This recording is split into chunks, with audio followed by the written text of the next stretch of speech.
Welcome. Today I'm going to be sharing a reflection about the importance of playing for cultivating happiness. So enjoy. So today I am here in the woods. I am in the Lake District at the moment, and I am currently volunteering, and I am supervising a group of teenagers who are out on the hill.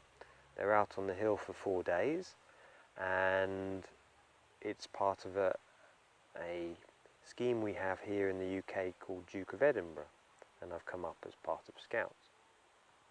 So we arrived here on Tuesday, a few days ago, and we spent a day acclimatising. We drove up, we arrived about 5, cooked some food, and then on the Wednesday morning they were setting off early.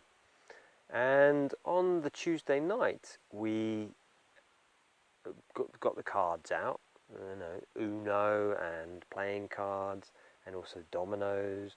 We tried a board game as well, and it was just really lovely to play.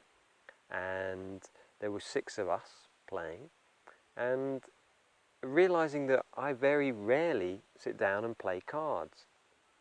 I might play with young children, making games up or telling stories or things like that, but it's very rarely, and it's generally with Scouts off at camp, or maybe it's at Christmas we do an activity where we go off for a weekend, that we'll sit down and play cards. And yet it's a really enjoyable thing to do. And I was just reflecting on that at the end of the evening I felt really happy. It was a really lovely way to spend time. And I thought I would make a reflection on that a lot of us nowadays, we spend our time connecting with people on our phones, but there isn't that face-to-face connection. And I've been doing quite a lot of research for my new program, Awakening Happiness.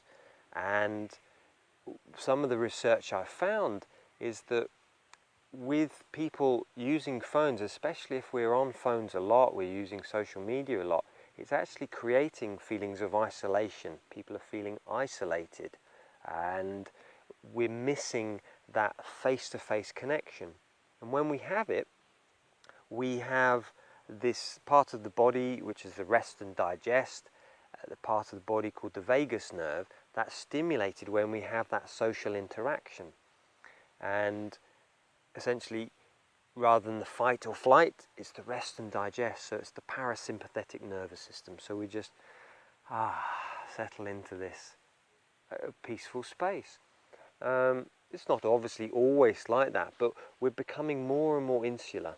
So doing something playful, doing something fun with friends, family, is a really good way of just changing how we're feeling and to cultivate happiness. So I was just thinking, like 3 ways maybe of practicing this. So getting more play into your life. The first thing is with friends. Invite them round. Let's have a games evening.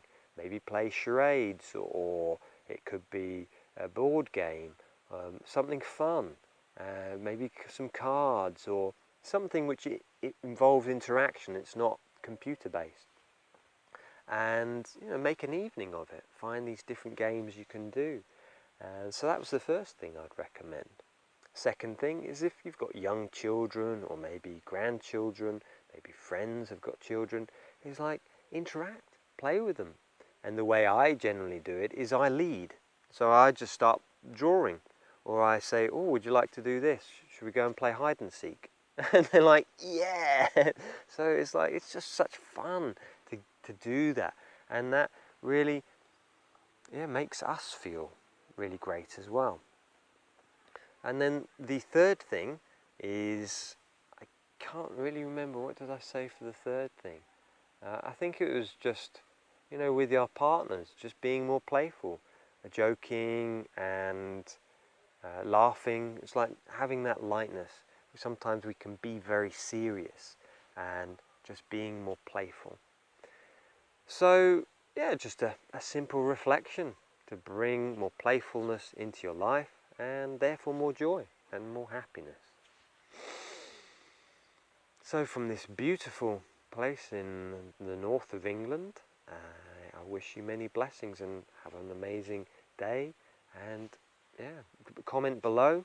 Please say how you've brought more playfulness into your life, or how you've done that in the past. That would be wonderful to hear your stories. And any questions, please put them below. So, many blessings and much love.